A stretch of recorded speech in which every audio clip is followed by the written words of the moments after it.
Pemirsa, Anda masih menyaksikan Kominfo Newsroom. Pemirsa, saat ini generasi muda merupakan generasi yang diharapkan dapat memberikan perubahan dan juga meningkatkan pembangunan baik dalam segi ekonomi, budaya, sosial, dan juga pendidikan. Berbagai daerah memiliki sosok pemuda atau kaum milenial yang sangat membanggakan daerah tersebut. Terlebih di daerah Papua, saat ini sudah banyak sekali generasi muda yang muncul untuk memberikan perubahan-perubahan terhadap masyarakat di sekitarnya. Dan pemirsa, saat ini di Kominfo Newsroom kita akan dengarkan bagaimana pengalaman dari sosok perempuan inspiratif dari Bumi Cendrawasih. Sudah bersama dengan kita di sini ada Kakak Yosefin Iriani Kewamijai dari Koordinator Wilayah Papua Muda Inspiratif Animha Maroke Papua. Halo Kak Yosefin, gimana kabarnya? Puji Tuhan baik. Baik, ini kita kalau mendengar nama Yosefin, sudah lihat juga di sosial media, banyak sekali perubahan-perubahan yang kakak berikan kepada masyarakat di Papua dan juga terutama di generasi muda. Mungkin di awal Kak Yosefin bisa berikan semangat dulu kepada pemirsa GPR TV. Sekarang itu kegiatannya seperti apa? Kenapa bisa masyarakat mengatakan Kak Yosefin ini adalah pemuda inspiratif, perempuan inspiratif? Ya,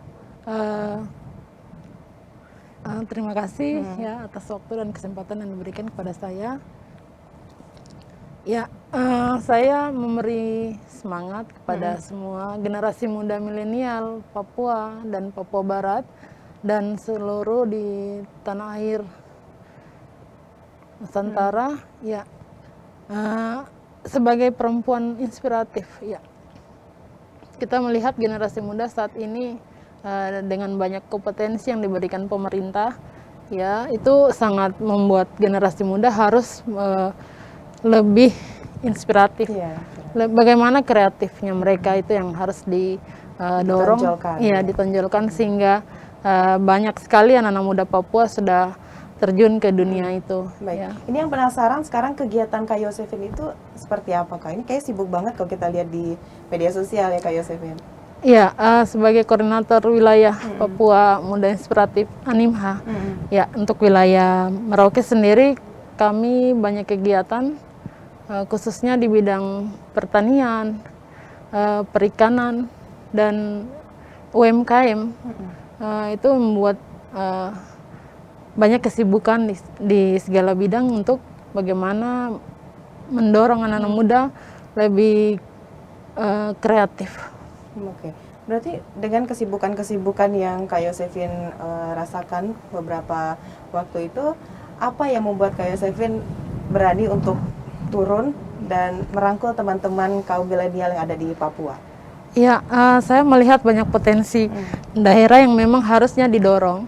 Dan untuk kita sendiri Papua, kalau bukan kita siapa lagi? Ya. Dan itu membuat motivasi terbesar saya untuk bagaimana kita sama-sama saling mendukung dan saling memotivasi sehingga anak-anak muda di Papua itu bisa lebih dikenal dengan segala kreativitasnya dan segala potensi daerah yang kita miliki. Baik. Berarti ini intinya teman-teman di Papua itu mereka sebenarnya memiliki potensi, namun karena belum ada yang merangkul begitu Kak ya? Iya. Itu makanya Kak Yosefin harus turun tangan nih agar semuanya bisa semangat dan memberikan kontribusi untuk daerah. Gitu. Iya, kita lihat saat ini memang program pemerintah begitu banyak yang turun ke masyarakat, terutama untuk merangkul anak-anak muda. Iya. Papua itu sangat banyak, namun perlu pendampingan penuh sehingga bisa lebih lagi menonjolkan apa yang ada di daerahnya sehingga kedepannya generasi muda ini bisa jadi garda terdepan bagaimana kita menceritakan tentang Papua, gitu. Karena Papua itu sangat unik dengan segala budaya dan masyarakatnya begitu ramah pada siapapun yang mengunjungi Papua. Ya, ini ceritanya kenapa bisa menjadi koordinator itu gimana Kak Yosefin? Kalau koordinator sendiri itu mungkin ada penilaian tersendiri ya. Kebetulan saya di Merauke aktif di sosial sejak 2006. Begitu banyak kegiatan sosial yang dilaksanakan, mungkin salah satunya itu yang membuat bisa untuk mengkoordinir teman-teman yang lain sehingga menjadi inspirasi untuk mereka. Iya. Ini kan merangkul teman-teman yang bisa dikatakan seumuran begitu. Itu tantangan tersendirinya apa sih, Kak? Untuk tantangan sendiri itu ya sangat banyak, apalagi saat ini kan generasi muda milenial ya, dengan bagaimana kecanggihannya media, terus dengan yang zaman sekarang kan kalau untuk mendukung sendiri itu ya susah-susah gampang, harus lebih sabar, terus lebih apa ya, saling motivasi dan mendukung. Iya, harus hati-hati juga kalau bicara sama yang seumuran begitu ya, Kak. Benar sekali. Oke. Jadi kita harus lebih merendah, lebih sederhana gitu. Iya. Agar kedepannya tetap bisa bersama untuk meningkatkan pembangunan di daerah Papua Iya, sendiri benar gitu, Kak. sekali. Baik, Kak Yasmin, kalau untuk pendidikannya ini seperti apa, Kak?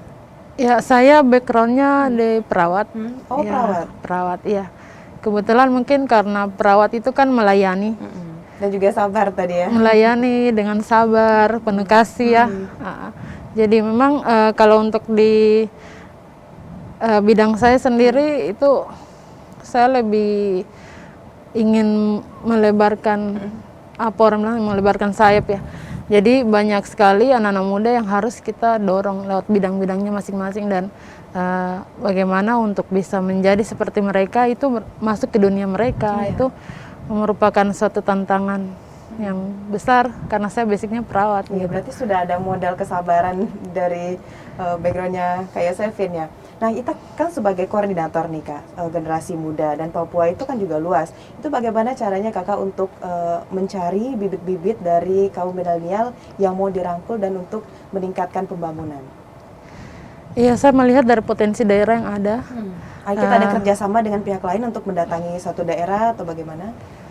Kalau untuk dukungan pemerintah saat ini, khususnya Bupati Merauke dan stakeholder di Merauke itu sangat mendukung kegiatan khususnya generasi muda. Jadi kita melihat potensi yang ada di daerah tersebut, sehingga yang mau dirangkul juga itu kita fokusnya ke mereka gitu.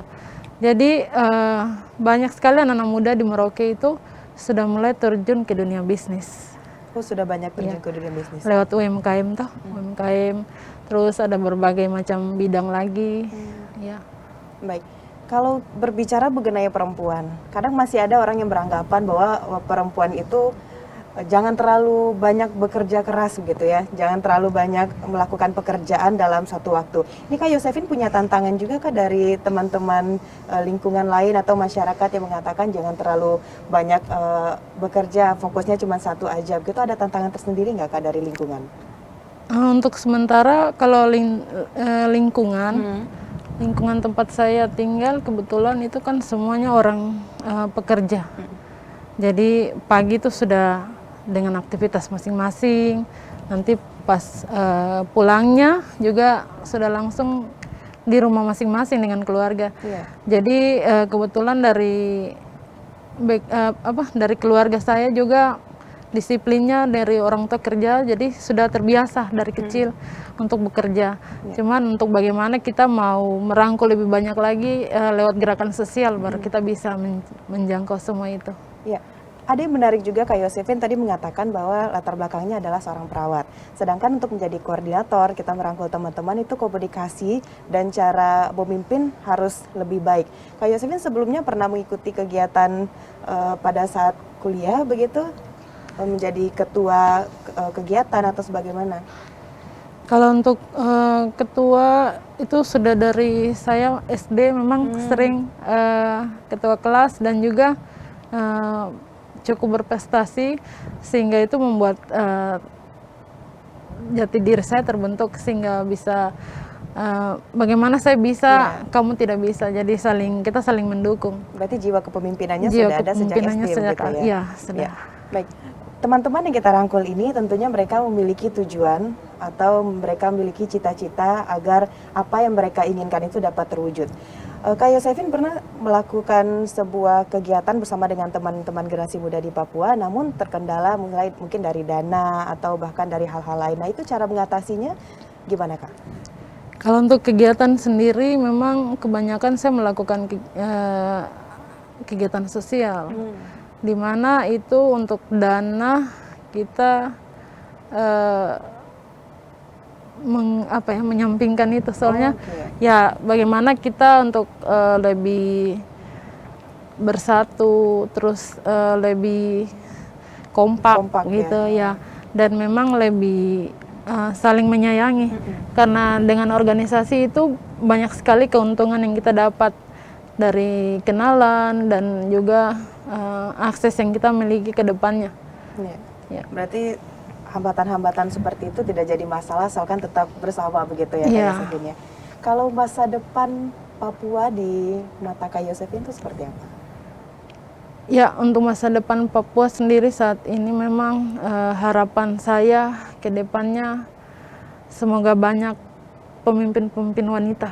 Pemimpin wanita. Ya, karena kita sekarang di zaman yang harus kita sama-sama, tidak harus laki-laki, tapi bagaimana perempuan juga berdiri dan bisa menjadi contoh yang baik buat generasi muda perempuan yang lainnya gitu. Saya sangat senang sekali ketika di Merauke sudah banyak pemimpin perempuan dan jati diri mereka. Ya, jadi semakin banyak kita rangkul untuk bisa kedepannya menjadi pemimpin itu sangat lebih baik. Jadi Kak Yosefin dari tadi berceritanya tuh positif ya, soalnya masalah kecil atau masalah besar itu tidak ada artinya asalkan kita bersama dan tetap optimis gitu. Baik, dari cerita-cerita yang Kakak sampaikan tadi, mungkin ada satu hal yang belum terwujud, kira-kira kenapa dan apa langkahnya untuk mewujudkan hal tersebut, Kak? Kalau untuk terwujudnya itu saya ingin Merauke menjadi generasi mudanya lebih berkreatif, sehingga tidak harus di PNS ya, karena sekarang kan kebanyakan lebih senang ke PNS, tapi bagaimana kita bisa berkreasi dengan adanya potensi-potensi daerah, kita bisa mengembangkan talenta anak muda, sehingga bisnis-bisnis itu bisa dikembangkan di Papua. Karena banyak sekali saya melihat bahwa memang kemampuan skill itu sudah ada untuk anak-anak Papua sendiri, dan pendidikan juga sudah sangat baik, sehingga untuk menjadi mandiri itu ketika kita mendorong untuk bisnis itu akan lebih baik. Iya. Ini kalau kita menjadi seorang perempuan yang inspiratif, tentunya kita juga harus memiliki inspirasi begitu. Nah, Kak Yosefin sejauh ini inspirasinya dari mana? Apakah dari lingkungan, dari buku, atau dari mana nih Kak inspirasinya? Kalau inspirasi itu saya melihat kegagalan-kegagalan yang dialami orang lain, saya jadikan motivasi. Oke, kegagalan orang lain itu motivasi. Jadi saya senang sekali nonton video-video ataupun cerita-cerita yang memang di situ ada kegagalan. Ya, karena kegagalan itu bisa membuat saya sehingga tidak melangkah ke situ, tapi ke arah lain, sehingga menjadi satu motivasi terbesar ketika untuk apa kita merasa gagal gitu. Toh orang lain sama kayak kita, makan nasi juga sama kayak kita. Sama, kegagalan jadikan pelajaran begitu ya Kak Yosefin. Baik Kak, sejak 2019 berarti ya Kak sebagai koordinator ya, hingga saat ini itu kegiatannya selalu padat atau gimana? Untuk kegiatan Papua Muda Inspiratif sendiri itu sangat banyak ya, karena turun ke daerah itu kita mengikuti yang pusat, sehingga apapun program baru dari pemerintah kita sudah bisa langsung menyambut program itu dan bisa membagikan kepada saudara-saudara kita yang lain. Dan mungkin kesulitannya ketika program itu turun, namun jangkauan yang kita miliki di Merauke khususnya untuk daerah-daerah terpencil. Jadi paling kita jangkaunya di daerah kota dan pinggiran kota. Baik. Sejauh ini yang sudah dirasakan oleh masyarakat, kontribusi dari Kak Yosefin dan juga teman-teman lain, mungkin ada peresmian atau ada hal-hal baru yang ada di Papua, itu kira-kira adakah ceritanya? Iya, untuk Merauke sendiri itu lebih ke bidang pertanian. Ya, khususnya bagaimana kita membantu pemerintah untuk menciptakan petani-petani orang asli Papua yang berkualitas, ya, yang punya skill di bidang pertanian itu sudah semakin baik. Dengan adanya media dan video-video serta pelatihan itu membuat mereka menjadi semangat. Ya. Oke. Baik, Kak Yosefin, sekarang ini kalau kita bekerja tentunya juga ada yang mengawasi atau bahkan kita meminta harapan kepada sosok tersebut agar dapat terus berkarya, terutama teman-teman generasi muda. Harapan Kak Yosefin terhadap pemerintah saat ini seperti apa? Mungkin dapat mendukung juga dari teman-teman di Papua? Ya, untuk pemerintah daerah, pemerintah kabupaten dan distrik, serta provinsi dan pusat, saya sangat mengapresiasi setiap program yang diberikan kepada kami di daerah. Namun program-program yang diturunkan itu sangat banyak sehingga kita butuh dukungan. Dukungan dari berbagai pihak itu akan membantu kita bagaimana kita bisa bangkit gitu. Jadi perempuan-perempuan di Papua juga sudah banyak yang memiliki potensi dan skill sehingga cukup bagus untuk didorong menjadi perempuan yang memang benar-benar luar biasa. Baik, luar biasa sekali memang cerita dari Kak Yosefin ini harus didengarkan oleh banyak generasi muda di Indonesia agar lebih semangat lagi, tidak hanya berjuang sendiri tapi juga bersama dengan teman-teman lainnya. Kak Yosefin, terima kasih telah hadir di GPR TV kali ini. Kita akan tunggu informasi-informasi selanjutnya mengenai kegiatan-kegiatan Kak Yosefin dan juga teman-teman di Papua. Terima kasih Kak Yosefin. Ya, terima kasih. Baik, pemirsa, itulah dialog kita tadi bersama dengan sosok perempuan inspiratif dari Bumi Cenderawasih Kak Yosefin, dan tentunya ini menjadi salah satu motivasi juga bagi kita generasi muda untuk tetap berkarya bersama dengan teman-teman untuk meningkatkan pembangunan bangsa. Pemirsa, tetap bersama Kominfo Newsroom karena setelah jeda kami akan kembali dengan berbagai informasi lainnya.